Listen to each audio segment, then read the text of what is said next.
वडूजमध्ये विवाहितेची आत्महत्या की छळाचा बळी, कुटुंबाचा संताप, आरोपींना तातडीने अटक करा। नमस्कार, आपण पाहत आहात खबर गावाकडची न्यूज चॅनल आणि आजची एक धक्कादायक बातमी सातारा जिल्ह्यातील वडूज येथून समोर आली आहे।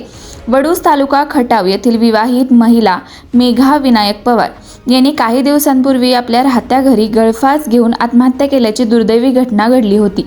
या घटनेनंतर आता या प्रकरणाला गंभीर वळण मिळाले असून मयत विवाहितेच्या कुटुंबियांनी आत्महत्येस प्रवृत्त केल्याचा आरोप करत संशयित आरोपींना तातडीने अटक करण्याची मागणी केली आहे। या प्रकरणी मयत महिलेचा भाऊ ऋषिकेश मोहन कांबळे यांनी वडूज पोलीस ठाण्यात फिर्याद दाखल केली आहे।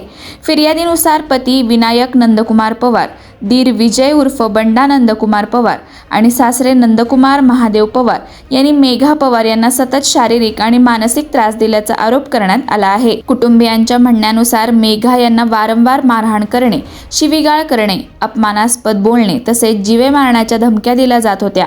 या सततच्या मानसिक छळामुळेच त्यांनी टोकाचे पाऊल उचलल्याचे निवेदनात नमूद करण्यात आले आहे। दरम्यान मयत विवाहितेच्या आईने वडूज पोलीस ठाण्यात निवेदन देत या गुन्ह्यातील सर्व संशयित आरोपींना तातडीने अटक करून कठोर कारवाई करावी आणि आपल्या मुलीला न्याय मिळवून द्यावा अशी आर्त मागणी केली आहे। या घटनेमुळे परिसरात हळहळ व्यक्त होत असून आता पोलीस प्रशासन पुढे कोणती कारवाई करते याकडे सर्वांचे लक्ष लागले आहे। अशाच महत्त्वाच्या आणि विश्वासार्ह बातम्यांसाठी आमच्या चॅनलला लाईक, शेअर आणि सबस्क्राईब करायला विसरू नका। धन्यवाद। नमस्कार, माझं नाव ऋषिकेश मोहन कांबळे, राहणार करकम, तालुका पंढरपूर, जिल्हा सोलापूर।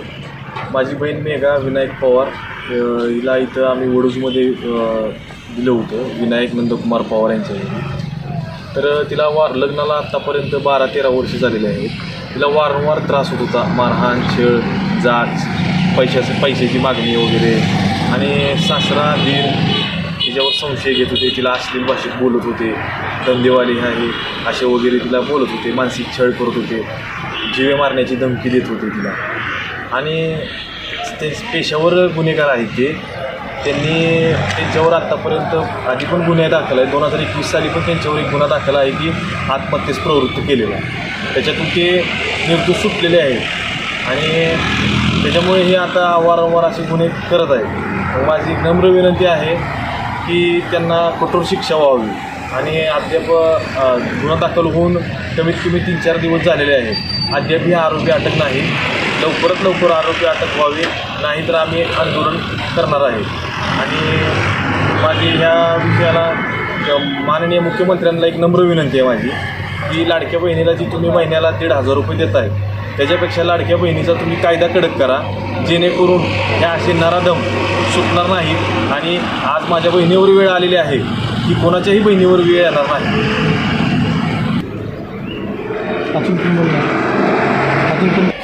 मी सुरेखा मोहन कांबळे करता, मुलीची आई आहे।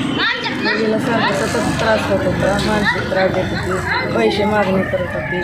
मुलगी मला मुलगी सांगायची, पण आम्ही म्हणायचो अशाला लेकरा संसार मोडायचा, आज ना उद्या बँकेला लागेल, आज ना उद्या बँकेला लागेल म्हणून आम्ही पानाआड टाकत गेलो। मुलीनं स्वतः सांगितलं होतं, तिचा दीर म्हणला की मी माझ्या बायकोला मी स्वतः फास घेऊन मारले, तुला पण मीच फास देणार आहे, मारणार आहे म्हणला। ती पण मुलीनं सांगितलं तर पण आम्ही लक्ष दिलं, म्हणलं आम्ही जी म्हणून दाखवती करत नसतं म्हणून आम्ही लक्ष दिलं नाही एवढं। आणि माझ्या लेकराला न्याय मिळाला पाहिजे। यांना जे वनवास झालेला आहे त्याचं पण कुठेतरी लोकांनी दखल घेतली पाहिजे, शासनाने दखल घेतली पाहिजे आणि न्याय दिला पाहिजे। लेकरांना सांभाळा आम्ही खंबीर आहे, पण तिला न्याय मिळाला पाहिजे का नाही अशी नम्र विनंती नाही।